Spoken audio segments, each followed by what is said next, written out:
Bismillahirrahmanirrahim. Assalamualaikum warahmatullahi taala wabarakatuh. Alhamdulillah wa syukurillah. Wassalatu wassalamu ala rasulillah. Puji syukur kita kepada Allah subhanahu wa ta'ala di atas segala nikmat dan karunia-Nya. Pagi hari ini kita dapat bertemu kembali dengan anak-anak kami sekalian dalam rangka melanjutkan pelajaran daring ataupun belajar jarak jauh, yaitu pendidikan agama Islam yang sudah beberapa tahapan-tahapan yang kita lalui. Maka untuk itu pada anak-anak kami sekalian kita beranjak kepada judul baru, yaitu tentang ahli waris atau disebut dengan mawaris. Artinya orang-orang yang berhak mewarisi harta peninggalan orang-orang yang sudah meninggal. Misalnya orang tua meninggal dan ada meninggalkan ahli waris. Misalnya seperti istri, anak, dan keluarga lainnya. Maka sekecil apapun harta yang ia tinggalkan, tentu ia akan diwariskan atau beralih hak untuk kepada orang yang lain yang akan menjadi sebagai pemelihara atau pemilik harta tersebut. Anak-anak kami sekalian, hal ini ada jelas. Allah berfirman dalam Al-Quran di dalam surat yaitu surah An-Nisa ayat 4. Surah An-Nisa, surat An-Nisa ayat 7, antara lain,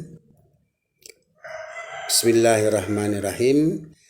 Lirrijali nasibum mimma tarakal walidani wal aqrabun walin nisa'i nasibun mimma tarakal walidani wal aqrabun mimma qalla minhu aw kasur nasiban mafruḍa.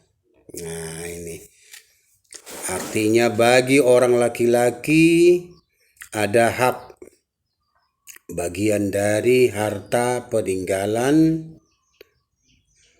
dari bapak dan kerabatnya, dan juga bagi orang wanita ada hak bagian pula dari harta peninggalan ibu bapaknya dan kerabatnya, baik sedikit atau banyak, sesuai dengan bagian dan menurut yang telah ditetapkan Allah.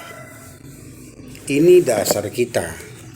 Jadi sehingga dalam surah An-Nisa ini adalah merupakan dasar untuk menentukan bahwa warisan harta yang ditinggalkan oleh pemiliknya berhak beralih kepada orang lain yang dekat dengannya. Anak-anak kami sekalian, ada beberapa hal yang harus kita tinjau kembali. Rasulullah SAW juga menyatakan yang sama, bahwasanya dari hadis Ibnu Mas'ud, beliau bersabda, Rasulullah SAW, di dalam hal ini setiap ada yang meninggal dunia, maka harta yang ditinggalkannya adalah untuk bagian ahli waris yang ditinggalkan, baik itu laki-laki maupun perempuan, dan mempunyai hak yang sama. Anak-anak kami sekalian, di dalam meninjau harta yang ditinggalkan oleh si mayit tadi, ada beberapa hal yang harus kita selesaikan lebih dahulu. Antara lain, harta yang ditinggalkannya harus kita selesaikan dulu kewajibannya. Misalnya seperti zakatnya, atau seperti pajaknya, atau menunaikan hutangnya, dan menunaikan wasiatnya, yang mana wasiat selalu sebelum meninggal dunia ada meninggalkan wasiat kepada orang yang ditinggalkan. Dan demikian pula kepada zakat atau pengobatan yang ketika ia sakit maka mungkin belum terselesaikan, maka keluarkan lebih dahulu.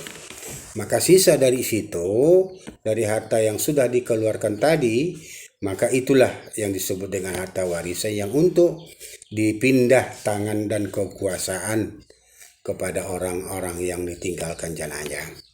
Anak-anak kami sekalian, perlulah memahami bahwa setiap harta yang ditinggalkan itu harus ada beberapa hal yang harus ditentukan.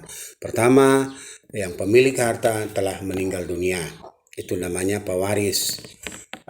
Namun selama orang tua itu masih hidup, tidak ada harta warisan yang akan dibagikan kepada para orang-orang ataupun anak-anak dan kerabatnya. Untuk itulah kepada anak kami sekalian, pahamilah benar-benar bahwasanya setiap harta warisan yang ditinggalkan ada kriterianya yang harus kita jalani, baru boleh itu kita laksanakan. Demikian dulu sebagai rincian pelajaran kita untuk minggu ini.